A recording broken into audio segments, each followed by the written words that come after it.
Donc voilà, assalamu alaikum les abonnés. Donc, nous sommes actuellement à la place de la Nation avec le FRAPP Sénégal pour marcher et passer un message de non à la vente de l'hôpital Le Dantec et aussi soutien à ses travailleurs. Donc nous sommes en direct actuellement avec des sympathisants des patriotes à la place de la Nation. Je vous montre un peu les coulisses de la marche avec la présence de Damboj, du docteur Cheikh Dieng et également l'honorable député Guy Marius Sagna. Donc voilà.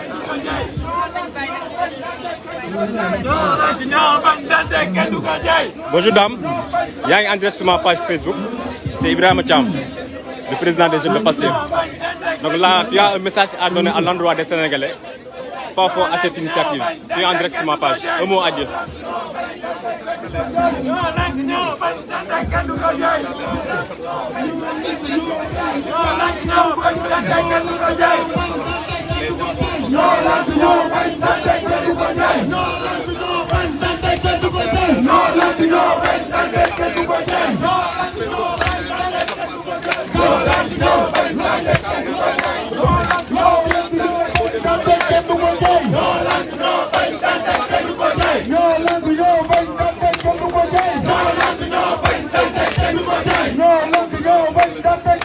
Merci beaucoup, président Damboj.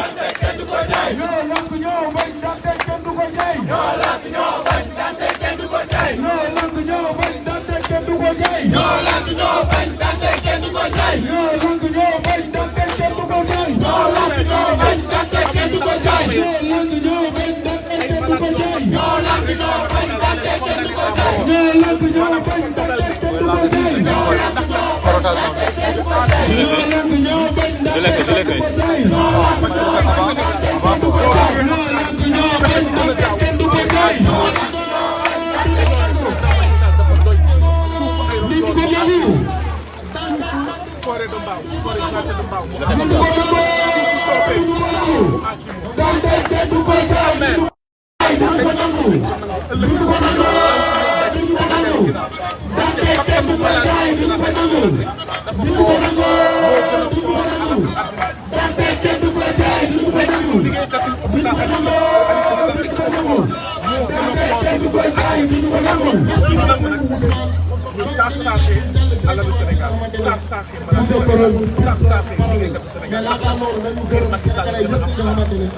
ngir ñi mu àndal gën a am xaalis loolu mooy suñu teewaay tey nag beneen jéego la yeneen jéego yaa ngi ñëw ay jéego ngir président Macky Sall leen ginnaaw ngir malade hôpital de Dantec am seen Asia ngir liggéeykat yi seen Asia ma fàttali leen ne hôpital Aristide Le Dantec mooy hôpital boo xam ne li ngay fay moo gën a néew doole ci hôpitaux yu nekk Sénégal yëpp. Donc hôpital Aristide Le Dantec bi nga xam ne ci jamono colonisation hôpital indigène yi après colonisation dafa nekk hôpital néew di doon loolu la Macky Sall dem ñu doon fayee dem faju hôpital Aristide Le Dantec ñu remercier ñëpp képp si personnel de santé wala ngay bokk ci wala bokk ci mouvement ñun ñi nga xam ne amuñu pour fay 5 000 wala 10 000 pour consultation ñun ñi nga xam ne dañoo am ay mbokk. ok c'est rare mais ñu fàttali ba ñuy joxe parole yi que ne collectif bi nga xamante ne ñu ko defal consommateur yi ñu ngi fii nii bu mettre ma soxla ak ñoom ñoo nañu teew ngir jàppale ñi nga xamante ni ñooy patient. naka nga gisee autorisation tardive manifestation bi. donc xanaa di ko naqari rek. ñun ci taw bi donc dañuy jox kàddu gi le représentant de maître Massamba ci la mobilisation bi xam nañ ne askan Sénégal dafa jikkoo boo ko invité manifestation bi lay njëkk laaj mooy ndax ñu xaar ba tey 7 heures du matin lañu ko seet 7 heures du matin tey bëgg manifestation boobu dëgg du yoon te ak ñoo gaaw dem jëli ay gendarmerie fu nekk ci Sénégal ñu ñëw mu dóor lan moo tax ñuy xaar ba 7 heures du matin tey pour woo ñu ne ñoo kaay lañ jël arrêté loolu dëgg du yoon war nañ jàng war nañ def ay jàngat ci lii passé Sonko nekk manifestation yi yaa ngi koy interdit yaa ngi koy autorisé tardivement taxul askan wi mbéj la mbéj bu tal ci élection législative kon li nga doon def nañ ko bàyyi Einstein moo doon wax ndox mooy di wéy di def la même chose te ko yaakaar beneen résultat donc toog fii di fexe ba manifestation yi nga naan waaw 10 personnes moo fa am ay 3 volets 3 tombes amul benn njëriñ ndaxte askan wi gëmmuñ askan wi tëkkuñ askan baa ngi xool mais félicitation ak ñi nga xam ne ñu nekk te wane nañu seen réew jaral na leen lu nekk ñii ñëwul nag naam xëy na am na ñeent ñu am naam askanu Sénégal askan bu brave askan bu tëru askan bu am ci waaye foog ñu yokk taxawaay ngir Macky Sall bañ a gàtt ngir Macky Sall astuce bi ko si des ndax du am troisième mandat du nekk troisième mandat donc astuce bi ko si des ñu mun sauver malgré taw bi ngeen nekk fii ban importance la am ci yéen tey jii ba ngeen nekk ci taw bi muy métti ñëpp toog seen kër yéen ngeen génn. dama amoon merci beaucoup doyen ak cancer ñu faj hôpital Aristide Le Dantec ma nekk donc du ma xaar ba mu dal ma man pour génn ñi maa ngi sew asalaamaaleykum bakkanu ñu am cancer te doon fajoo hôpital Aristide Le Dantec moo gën a fort taw di wax ne combat bu ñëpp la ko woo ci ne nous sommes tous des consommateurs par définition bu ñu waxee maladie mooy consommateur la ñuy wax boobu nga gis ne administration bi façon de consommateur yi voilà le message boo xam ne dafa amoon solo tamit kon li ñu wax nii mooy que procédure bi nga xamante ne dañ ko jël pour defaraat. Donc voilà le message du honorable Guy Marius Sagna. mais ñu jox ko institut social bi nga xamante ne moom la am. ça va mën naa jël intervention. mais aussi le modèle financier. Juste quelques secondes rek. C'est pas grave. Donc là, voilà quelques personnels de l'hôpital qui sont venus ici. Abdou. Pape Abdou. Donc tu es en direct sur ma page. Donc tey la ma war a sa teewaay bi fii yow ak jeunes yi nga ànd yëpp. Merci beaucoup, monsieur. Donc, on va passer la parole à monsieur Fodé Roland.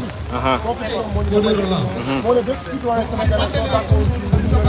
il dit qu'il ne prend pas. Jàngal rek.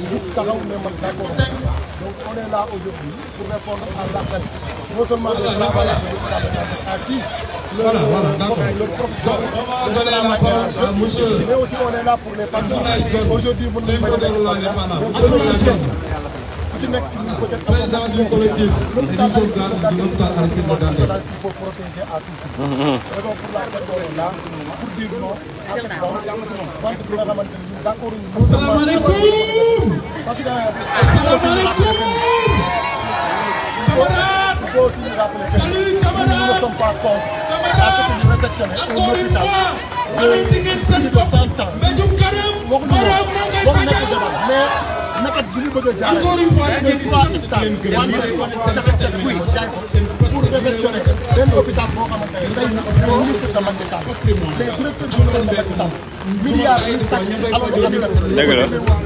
ñu mën a réfectionner wala hôpital la Dantec mais ñu ngi tabax junni hôpital la Dantec donc dañu bàyyi tappale geeg duubal alors askan bi ñu demee jublu ci liggéey looy def maanaam gisoo si njëriñ da nga war a jublu ci liggéey te bàyyi tappale loolu mooy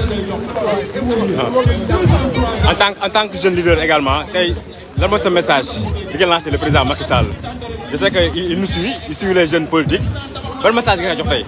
waaw message bu ñu koy lancé mooy message boobu ay candidat de la Macky Sall dem na fi élection xam nañ ci sàcc woon ñu gagné deuxième tour bi nga am bu jigee fi ñëw ci élection locale ñu ñëpp xam nañ ñu sàcc woon ñu gagné ba léegi nag ñu ay élection législative dafa ñëw ñu dëgg c'est-à-dire loolu pourcentage bi mu yoroon dafa nekk dafa nekk en baisse donc message boobu c'est un message très fort boo xamante ne moom jëmi boppam décortiqué na ko waaye dafa bëgg mooy jublan ak télé bu mu nekk donc moo tax ñu ngi koy lancer appel réew mi physiquement bokk si dafa yor njëkk ak teraanga li mu jot woon def ñu jéem a xool bu nekk réparation préparer li ñu mën a projet yu ci sumb bu gaaw koo jeexal parce que bii mooy doon bii mooy sa deuxième et dernier mandat. Donc candidature sax bu ko wax. dëgg la donc ki mooy Pape Abdou Touré aussi jeune très engagé président du Sénégal notre priorité.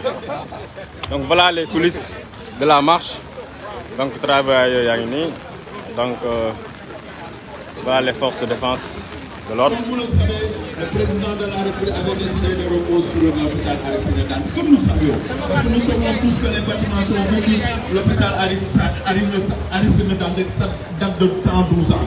Donc malgré la pluie, donc d'accord avec l'État sénégalais sur la reconstruction. Les patriotes sont là, mais la reconstruction, engagés. Mais cette reconstruction se passe de manière nébuleuse. D'autant plus qu'il n'y a pas une concertation où tous les acteurs ne se sont pas retrouvés sur la table pour discuter de cette reconstruction. C'est ça qui nous amène à cette confrontation que nous déplorons encore une fois. Nous voulons que cette reconstruction se passe dans la transparence, que l'hôpital puisse être reconstruit de manière transparente. D'autant plus que nous avons un projet de reconstruction qui date de 2014, validé par une commission de validation retenu par la Banque mondiale sur les 6 projets. Donc je pense qu'encore une fois, pour résumer, nous avons la terre, nous avons un projet de reconstruction, nous avons même un promoteur, le financement est déjà disponible. Il y a 92 millions sur la table. Donc dès demain, si l'État donne son feu vert, le promoteur peut commencer les travaux. Donc encore une fois, nous lançons un appel à l'État.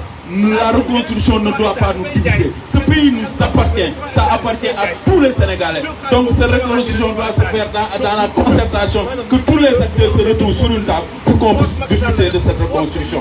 Encore une fois, le sort du personnel n'est pas encore réglé. Au moment où je vous parle, le sort du personnel n'est pas encore réglé. Ce qui est anormal, inacceptable. Donc encore une fois, nous lançons un appel sur le président, sur le sort du personnel, qui devait être réglé depuis très longtemps. Donc encore une fois, nous remercions tous les camarades ici présents. Ça prouve encore une fois la détermination. Merci beaucoup, honorable député Ousmane Ba. Ne se passe pas dans la transparence.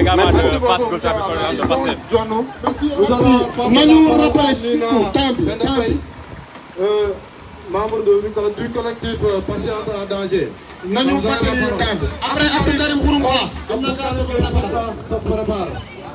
Monsieur Abdou. salaamaaleykum ñu ngi nuyu. Monsieur Abdou Karim Gueye Fouka. di féliciter Sénégalais yi nga xamante ne malgré taw bi ñëw nañu marche jàppale si collectif. ñun na collectif Patients en danger dañuy wax ne toujours lii suñu mbébét ak li tax ñu jóg depuis décès Soxna Astou ba léegi mooy Sénégalais yi nga xamante ne ñoom ñooy dem ci hôpitaux yi li ñu fa bëgg ak li nga xamante ne moom la moo leen fay yóbbu ñu mën ko am ñu faj leen ñu nekk dans de meilleures conditions li war ci ñoom ñu def ko. Sénégal nag la ñu gis réew moo xam ne pour nga tabax hôpital da ngay jaay li nga xamante ne moom mooy wàllu hôpital bi pour tabax hôpital.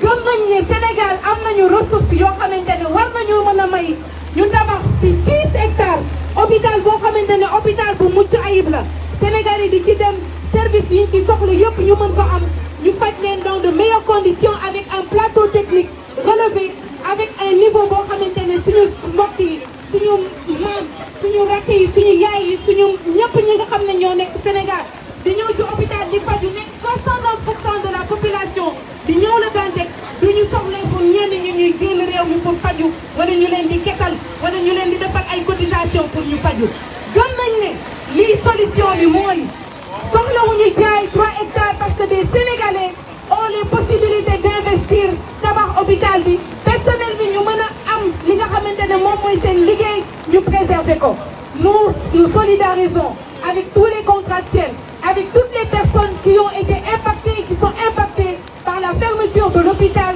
mais au-delà de ça, par cette vente des 3 hectares qui n'aurait pas dû se faire et qui ne doit pas se faire. Nous demandons à l'État du Sénégal, au président Macky Sall, de dire et nous lui disons que nous avons d'autres solutions, à moins qu'il n'ait pas d'autres solutions ou à moins qu'il ne veuille pas avoir une autre solution.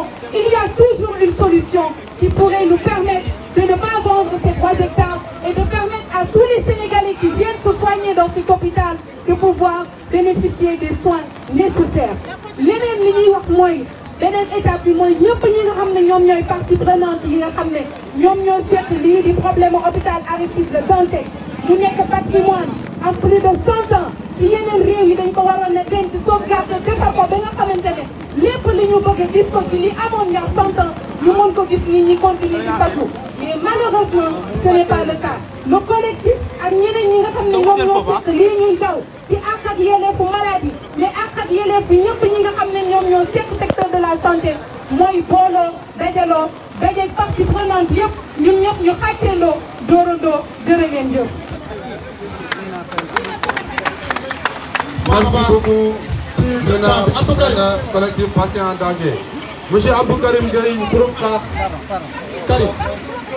Donc, après Abdou Karim Gueye, groupe nous aurons Damboj. Que Damboj se prépare. Monsieur Damboj. Monsieur Damboj. Après Abdou Karim Gueye, Monsieur Damboj. Merci. ñu ngi ziar ñëpp di wax d'abord seen jàmbaar ci muy taw ak lu mën a am yéen a ngi taxaw ndax Sénégal taxaw ndax jafe-jafe Sénégal yi lii nag dafa nekk image boo xam ne dafa war a yee Macky Sall mu xam ne les Sénégalais sont déterminés maanaam amul lu leen yi téye ci jàkkaarloog moom wante ni ko li ñu naqari ci dëkk bi dañ koy xeex jusqu'à preuve du contraire loolu amul werante ñun nag suñu taxawaay bi en tant que ministre c'est très simple mooy d'abord ñun xam nañ ni hôpital principal bii waxuma Dantec la principal rek tabax nañ ko hôpital bu mucc ay def ci plus de ay milliards yi milliards plus de 60 milliards te coow jibul wala 4 pour sagar xeeñ dañu xamul ndax principal dafa nekk Angleterre Dantec nekk Diaganiao wala président bi nekk ci di gérer ministère de la santé bi gérer principal du ministère boobu moo gérer Dantec loolu c'est une question à poser aussi beneen bi mooy c'est-à-dire dafa am plan bi nga projet bi njëkkoon nga xam ne Sénégalais yi ñoom ñoo amoon seen projet bopp bi jiitu woon dafa am phasage loolu yëpp toll léegi si àdduna bi fa la ñuy toll ci liggéey surtout ne ngay hôpitaux phasage pour ñi nga xam ne xamuñu ni phasage booy liggéey da ngay def par service ñiy taxaw fii nga tabax fii ñiy tabax fii hôpital bi kenn du génn mooy comme li ñu def principal donc alors c'est quoi le problème avec l'état du Sénégal comme bëgg par bogo yàqam si automatiquement ne dañuy tabax hôpital bi quoi dañ ko nañuy génn gaaw nañu ne médecin yi la certes que am na yoo xam ne ñun manifestation bi ñu ko si wax ñun ànd si mais am na loo xamante ni ñun li ñu tax a taxaw bi mooy ñu xamal Sénégalais yi ne nag au fait en réalité Macky Sall dafa war a bàyyi suufu Sénégal bi muy jaay Macky Sall jaay na stade bi Macky Sall jaay na géej gi jaay na tefes bi Macky Sall mi ngi jaay ay c'est que Dakar suufu Dakar capital bi centre ville boobu patrimoine la hôpital Dantec patrimoine la suuf bi muy jaay kan la koy jaay ki mu koy jaay lan la fay def lan moo fay nekk c'est-à-dire loolu yëpp dañ ko war a lijjanti parce que aussi day répercuté wu ci ñun suba si avenir Sénégal parce que xamuñu kan moo fay nekk xamuñu sax ndax ay góor jigéen la ko jaay xamuñu ay tàpp dafay nekk xamuñu lu fay nekk donc léegi c'est des choses yoo xam ne boo nekkee ci dëkk nga gouverner ko il faut parler avec le peuple expliquer leen ñu xam li ngay def lan la lan nga koy defee ndax ñun nga koy defal aussi ñun nga koy defal donc message bi daal mooy manifestation yi man je pense que ni warul arrêté dañ ko war di surtout tey ak nawet bi ñu continuer di inciter bu baax a baax a baax taxaw teewlu xamal opinion nationale ak internationale ak sénégalais yi ñëpp génn hôpital Dantec si boppam personnel bi déjà ñu teg leen ci wóor teg leen ci condition yu baax xam nga fay leen seen salaire yi durant projet bi yëpp nga xam ne ñu ngi koy liggéey ci 18 mois maanaam fekk mënut a ñàkk te suufu Dantec yi kenn du ko jaar jërë ngeen jëf wa saa soxna Merci beaucoup Karim. Donc nous allons passer la parole à Damboj. Donc Cheikh se rapproche. Cheikh se prépare après Damboj. Merci. Donc vous avez la parole. waaw maa ngi sant ñëpp di gërëm ñëpp. Dame pousse ginnaaw tuuti. di masawu ñëpp ñi nga xam ne ñu ngi ci biir taw bi. mais lii dafa wane rek. sama copain. ni am nañ engagement. yaa ngi Sénégal jaral na leen. te ci biir taw bi lañ def marche bi.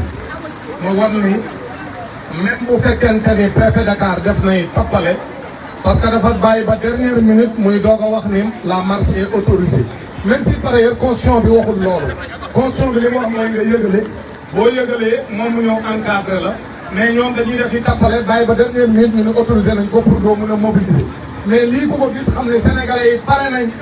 pour woon président Macky Sall ne réew mi moomu ko. réew mi lépp lu fi nekk alalu sénégalais yi la. kon président Macky Sall ñun ñoo ko fal. jox ko sunu alal pour mu doxal. hôpital la Dantec mag ko fuuf mag ñëpp ñu fi nekk. néew di doole yi bi fa fajoo. Macky Sall toog ba mu nekk ko ni hôpital bi di ko bàyyi muy dee ñëpp di gis ne bâtiment yi mi ngi màggat Macky Sall du ci jéem dara waaye ba mu nekk ko mu ni non hôpital bi dee na dañ koy defaraat ñu ne ko kon aywa ñun am benn projet d'établissement bu fa nekkoon boo xam ne 100 milliards mënoon na ko état Sénégal du ci def dërëmam ñu tabaxaat ko ñi nga xam ñoo ko doon fajoo kon ni fa fajoo te kenn du génn personnel bi kenn du dem Macky Sall dem jël sunu alal dem wanteer ko ay doxandéem dem jël sunuy milliards parce que li mu déclaré ni 30 milliards la ëpp na ko parce que foofu la valeur vénale mi ngi ci mètre carré bu nekk mi ngi jar 2 millions 500 donc suñu ko jaayee mi ngi ci 75 milliards Macky Sall sàcc sunu alal ànd ak ñim àndal nekk ci bëgg Sénégalais yi dee parce que ku tëj hôpital mooy dee leen surtout hôpital boobu ña fay fajoo amuñu doole kon président Macky Sall dañoo bëgg a leeral Sénégalais yi ni ci li mu nekk moom la mos a nekk depuis 2012 Macky Sall nekkalu fi Sénégalais yi Macky Sall boppam la fi nekk ak France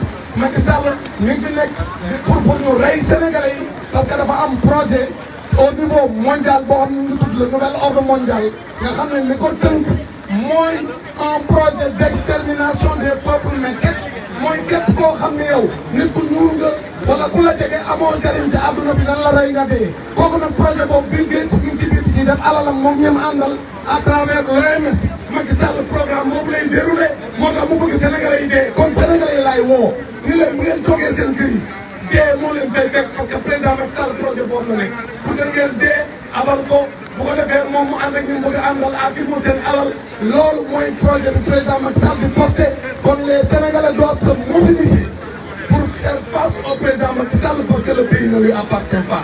Tout ce qu'il y a dans ce pays appartient aux Sénégalais. Et le Sénégal est un État souverain. Ça nous appartient, on ne doit pas accepter la dictature du président Macky Sall. Donc nous appelons les Sénégalais et les Sénégalais à venir massivement se joindre à la lutte pour que d'abord cet hôpital-là ne soit pas fermé et qu'on ne vende pas les 3 hectares et qu'on déroule le projet d'établissement qui avait été concocté par les Sénégalais pour ne pas brader notre patrimoine. Ça, c'est la première chose, et que les Sénégalais comprennent. Que le président Macky Sall est en train de dérouler un programme mondial, le nouvel ordre mondial, à travers les Illuminati.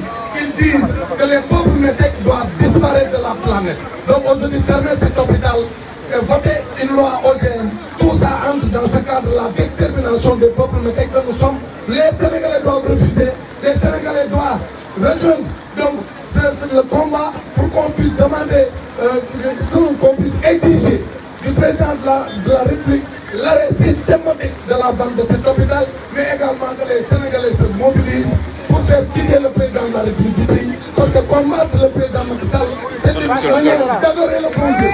C'est lui qui combat le président Macky Sall. Il est en train de combattre pour sa religion, il est en train de combattre pour son pays. Donc les Sénégalais doivent se mobiliser pour que le président Macky Sall quitte ce pays parce qu'il n'est pas là pour défendre nos intérêts. Merci beaucoup, merci beaucoup. Nous allons donner la parole à Kessek, secrétaire général national du syndicat des travailleurs de la santé et du secteur social. Merci camarades, Et que M. Guy Maristragna se rapproche.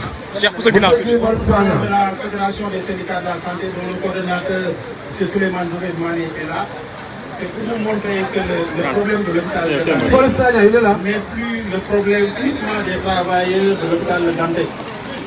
Parce qu'on a vu les camarades d'ordre et les autres se battre pour les travailleurs.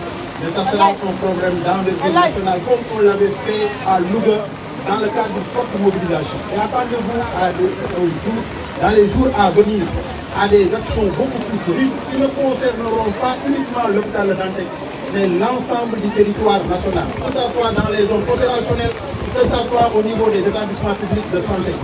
Vous savez, on nous a appris en médecine, même si on n'a pas les moyens d'avoir une petite dose d'humanisme. Malheureusement, dans cette affaire, il n'y a pas d'humanisme. Comment on peut concevoir avoir un projet d'une grande envergure sans pourtant prendre en compte l'impact sur le plan environnemental, mais surtout l'impact sur le plan social.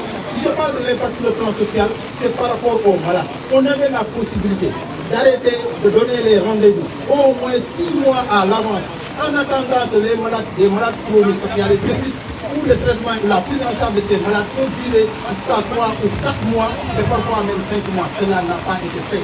On nous a dit qu'on va amener les malades dans les structures hospitalières. Pour tous, vous avez constaté qu'à chaque fois que vous avez un malade, vous l'amenez dans une structure, vous arrivez au service d'accueil et des urgences, ce qu'on vous dit qu'il n'y a pas de place. Et qu'on dise les Wolofs, tout ce seul matin, moi, là où je travaille à l'hôpital général de Jean-Lop, il n'y a pas un seul lit qui est libre. Actuellement, même dans le service de chirurgie orthopédique ou dans le service de chirurgie générale, on a des programmes opératoires qui aujourd'hui vont jusqu'au mois d'octobre. Comment vous voulez que dans le cadre des programmations, on a ce même problème que vous les envoyez des malades en nous disant que c'est de la foutaise. On a comme l'impression que les gens sont beaucoup plus intéressés par les terres de l'hôpital de santé. Plus grave encore, vous êtes dans un hôpital, la plupart du temps, pour la continuité du service, il arrive des services d'accueil des urgences à la maternité, que les gens soient logés parce qu'on a besoin de l'anesthésie réanimateur au cas où celui qui doit être de garde n'est pas présent. Mais aujourd'hui, ces mêmes personnes, on les a donné une semaine pour quitter l'hôpital. La plupart des gens sont logés, c'est une extrême gravité. En même temps, le plan social dont on parle, c'est des gens qui avaient des salaires. Quand on vous parle de 1000 agents, 1000 agents, c'est 1000 familles. C'est des pères de famille qui sont des mères de famille. Aujourd'hui, on ne nous a pas parlé de leur sort. En tout cas, au nom de la Fédération des syndicats de la santé, nous avons pris toutes nos responsabilités. Et la lutte ne s'arrêtera pas, et la lutte ne fait que commencer. Nous en profitons pour remercier tous ceux qui se sont mobilisés aujourd'hui. Nous ngi gërëm ñëpp ñi nga xam ne tey jii mobilisé nañ ñi nga gërëm ñëpp ñi nga xam ne tey ànd nañ ci biir muy organisation de la société civile muy association des consommateurs am na sax ay député yoo xam ne ñu ngi fii ànd ak ñun ci lutte bi nga xam ne ñu ngi koy xeex am na ñoo xam ne ay anciens la ñu di système je veux parler du camarade docteur Mohamed Ly qui est membre fondateur de notre organisation syndicale d'autres anciens qui sont partis à la retraite et qui sont inquiets et qui sont aujourd'hui wax ni dinañ teew pour que lépp loo xam ne mën nañ ko mën a xeex maintenant c'est au président de la République de demander de revenir à cette décision. Parce qu'avoir l'ambition, au temps où la politique était dirigée par le président Léopold Sédar Senghor, tout le monde dit l'hôpital Fann. L'hôpital Fann, si on a la possibilité aujourd'hui, nous voulons pas savoir l'hôpital Albert Royer, nous voulons pas savoir Philippe Bicalga, nous voulons délocaliser OEA, nous voulons des extensions de neurologie, nous voulons savoir des services d'éco-diagnostic avec le laboratoire et c'est parce que tout simplement il y avait de l'espace. Aujourd'hui, dans la situation, dans les 3 hectares, ils nous parlent de 600 litres qui manquent d'ambition. Ils nous ont parlé de 15 salles de bloc opératoire. 2 seuls services à la parce que c'est pour permettre de la rapidité des interventions médicales. Aujourd'hui, nous sommes très inquiets et la population doit être inquiète. Parce que les gens, l'ouverture de pour la formation, aujourd'hui,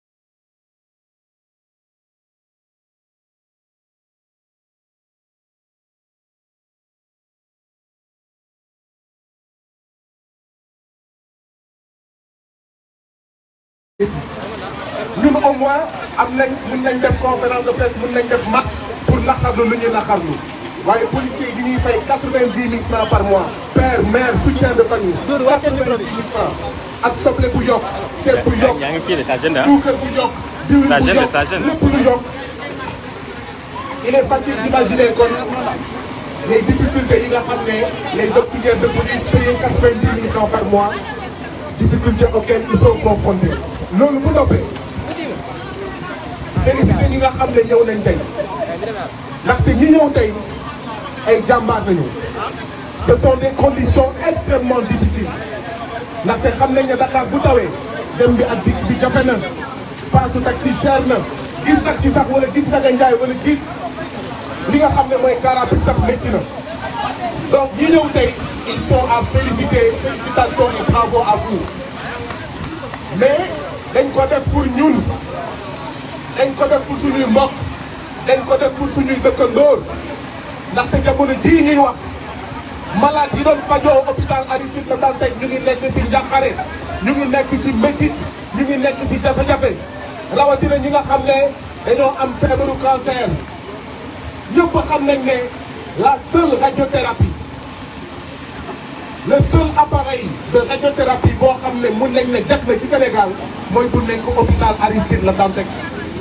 or appareil boobu boo ko déboulonné hôpital Aristide Le Dantec nous avons 98 voire 99% de chance à ce que cet appareil ne fonctionne plus. Xaw ma ndax yaa ngi di fàttaliku appareil bi bu ñu ko jëndee yàggul xaw ma ndax yaa ngi di fàttaliku dafa amoon appareil radiothérapie hôpital Dantec muy panne ñu xeex ba état jënd appareil bu bees waaw xanaa ñii bi ñuy jënd appareil radiothérapie bu bees di ko installé foofu xanaa xamuñu woon ne dans 2 ans dans 3 ans dañuy déménager ak hôpital Aristide Le Dantec. Les derniers travaux effectués à l'hôpital Aristide Le Dantec, c'était dans l'année 2022. Vous avez demee hôpital Aristide Le Dantec, da ngeen di gis ne jusqu'en 2022 il y a eu des travaux. Mais xanaa ceux qui ont permis ces travaux-là, ces travaux yi day def xaalis xanaa xamuñu woon ne en 2022 dañuy déguerpir l'hôpital Aristide Le Dantec. Voilà des questions à se poser. Jusqu'au mois de janvier, jusqu'au mois de février, jusqu'au mois de mars, il y a eu des travaux dans l'hôpital Aristide Le Dantec.